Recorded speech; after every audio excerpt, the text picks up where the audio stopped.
Les trois textes bibliques de ce dimanche 15 mars 2026 sont tirés le premier du premier livre de Samuel au chapitre 16, du verset 1 au verset 13, le second de l'épître aux Éphésiens chapitre 5, du verset 8 au verset 14, et le troisième de l'évangile selon Jean au chapitre 9, du verset 1 au verset 41.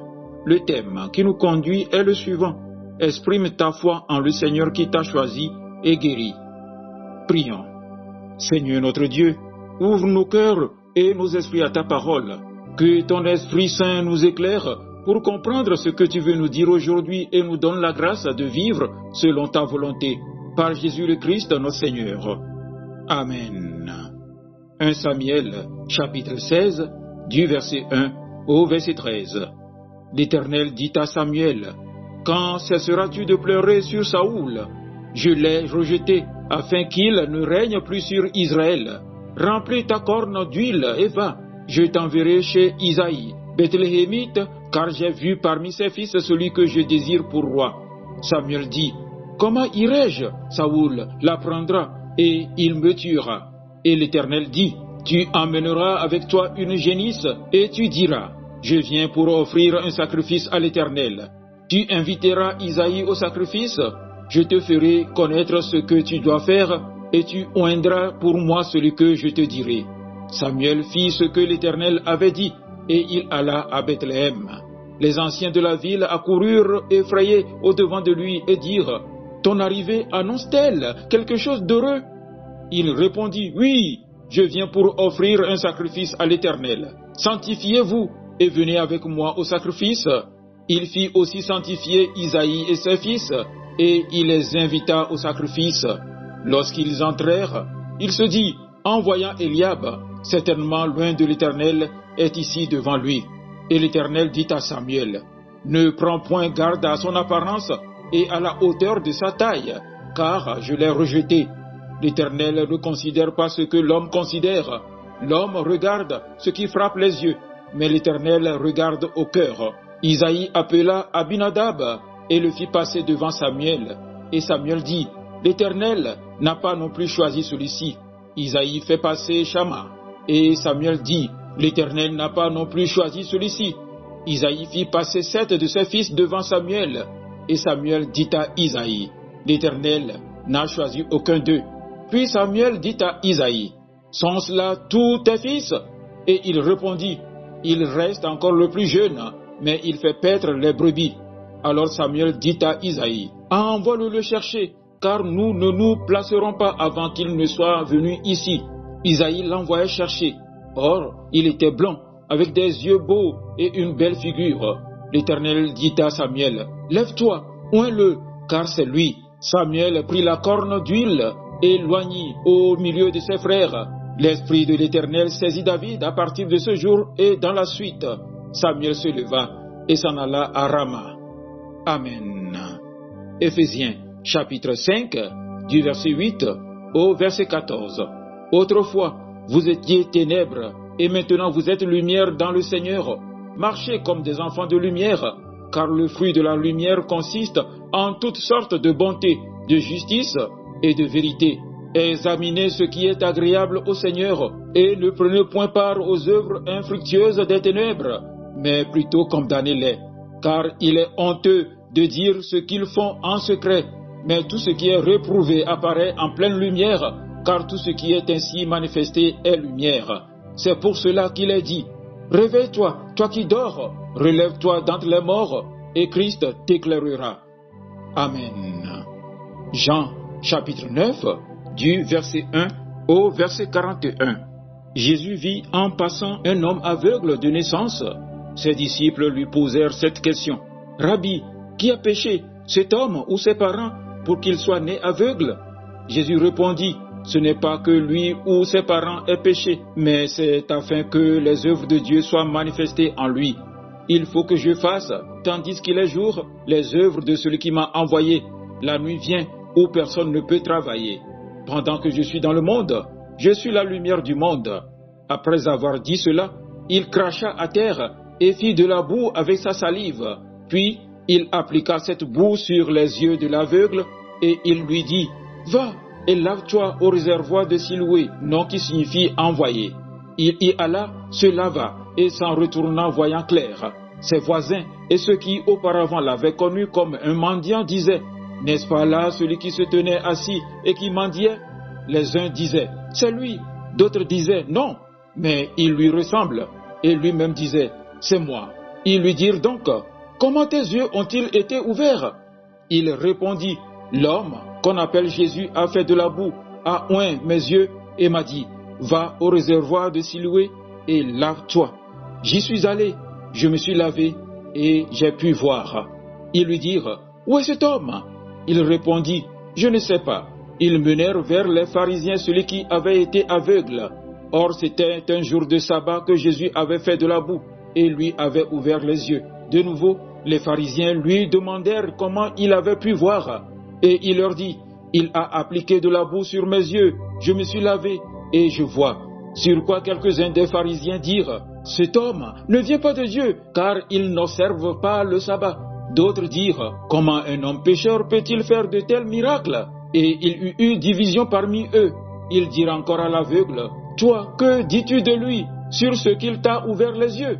Il répondit, « C'est un prophète. » Les Juifs ne crurent point qu'il avait été aveugle et qu'il avait pu voir jusqu'à ce qu'il ait fait venir ses parents. Et ils les interrogèrent, disant, « Est-ce là votre fils que vous dites être né aveugle? Comment donc voit-il maintenant ?»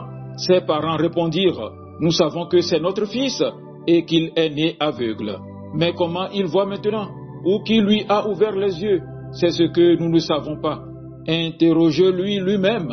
Il a de l'âge, il parlera de ce qui le concerne. » Ses parents dirent cela parce qu'ils craignaient les Juifs, car les Juifs avaient déjà convenu que si quelqu'un reconnaissait Jésus pour le Christ, il serait exclu de la synagogue.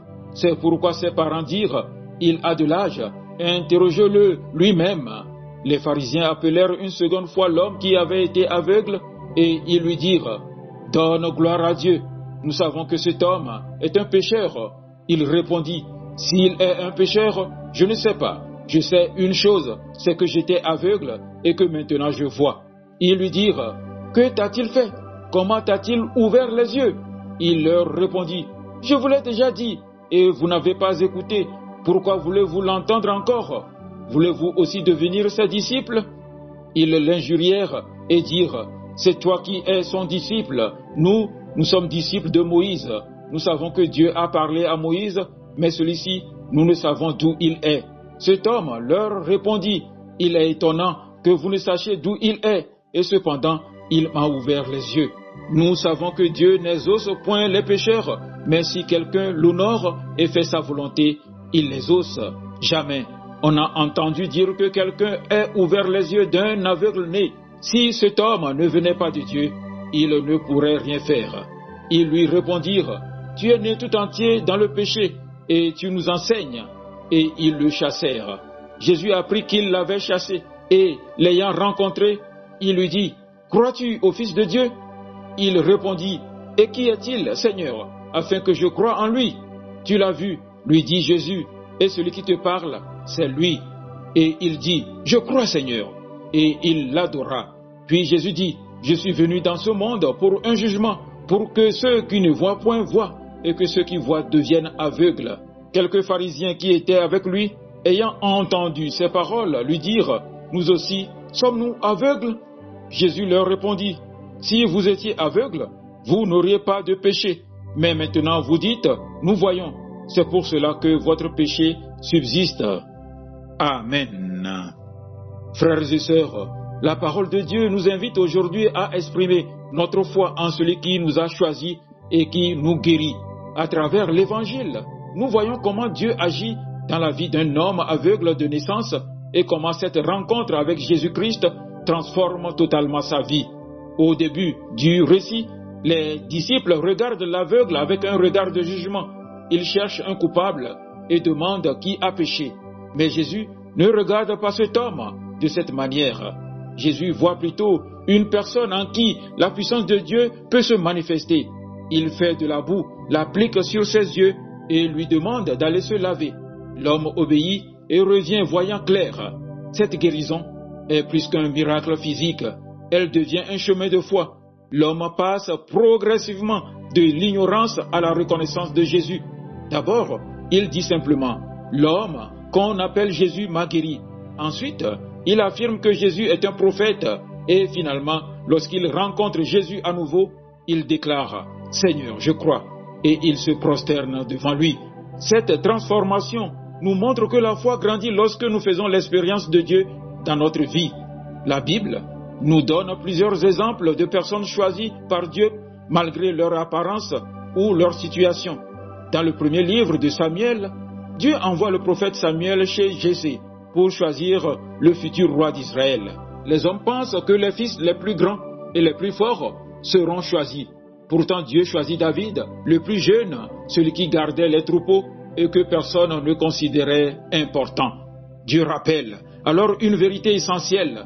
L'homme regarde l'apparence, mais Dieu regarde le cœur. De la même manière, l'aveugle de l'Évangile était considéré comme un marginal, mais Jésus s'arrête devant lui et change sa vie. Cela nous enseigne que Dieu ne nous choisit pas à cause de notre position sociale, de notre richesse ou de notre apparence, mais à cause de notre cœur. Un autre exemple biblique peut nous aider à comprendre cela. Lorsque Moïse est appelé par Dieu pour libérer le peuple d'Israël, il se sent incapable. Il dit qu'il ne sait pas parler correctement. Pourtant, Dieu le choisit et l'accompagne dans sa mission. Cela montre que Dieu choisit souvent des personnes qui se sentent faibles afin de manifester sa puissance à travers elles. Le deuxième texte, tiré de l'Épître aux Éphésiens, nous rappelle que la rencontre avec le Seigneur nous fait passer des ténèbres à la lumière. L'apôtre Paul écrit « Autrefois, vous étiez ténèbres, maintenant vous êtes lumière dans le Christ ». L'histoire de cet aveugle illustre parfaitement cette parole. Avant sa rencontre avec Jésus, il vivait dans l'obscurité. Après la guérison, il voit non seulement la lumière du jour, mais aussi la lumière de la foi. La Bible contient d'autres exemples de personnes transformées par la rencontre avec Dieu. Pensons à Zachée, le collecteur d'impôts dans l'Évangile selon Luc. Après avoir rencontré Jésus, il décide de changer de vie et de rendre ce qu'il avait pris injustement. Sa rencontre avec le Seigneur l'a fait passer de l'injustice à la justice. De même, l'apôtre Paul lui-même était autrefois persécuteur des chrétiens, mais après sa rencontre avec le Christ sur le chemin de Damas, il devient un grand apôtre et un témoin courageux de l'Évangile. Ces exemples nous montrent que la rencontre avec Dieu transforme profondément la vie. L'aveugle guéri dans l'Évangile nous donne aussi une leçon importante. Il n'a pas peur de témoigner. Lorsque les pharisiens l'interrogent, il ne cherche pas à compliquer les choses. Il dit simplement « J'étais aveugle et maintenant je vois ». Son témoignage est simple mais puissant. Il ne parle pas de théorie ou de discussions compliquées. Il parle de ce que Dieu a fait pour lui. Aujourd'hui encore, Dieu agit dans la vie de chacun de nous. Peut-être qu'il nous a relevés dans un moment difficile, consolés dans une épreuve ou guidés dans une décision importante. Exprimer notre foi signifie reconnaître ces actions de Dieu et en témoigner autour de nous. Exprimer notre foi signifie aussi vivre comme des enfants de la lumière. Cela veut dire pratiquer la bonté, la justice et la vérité dans nos actions quotidiennes. Lorsque nos paroles et nos actes reflètent l'amour de Dieu, notre vie devient un témoignage pour les autres. Frères et sœurs, la parole de Dieu nous rappelle aujourd'hui 3 vérités importantes. Dieu nous choisit comme il a choisi David. Dieu nous éclaire et nous fait passer des ténèbres à la lumière. Dieu nous guérit et transforme notre vie comme il l'a fait pour l'aveugle de l'Évangile. La meilleure réponse que nous pouvons donner est donc d'exprimer notre foi avec confiance par notre témoignage, par notre manière de vivre et par notre fidélité au Seigneur. Que le Seigneur ouvre aussi nos yeux pour reconnaître sa présence dans notre vie et nous donne le courage de dire, comme l'homme guéri, « Seigneur, je crois. Amen. » Agréable journée dominicale à vous tous.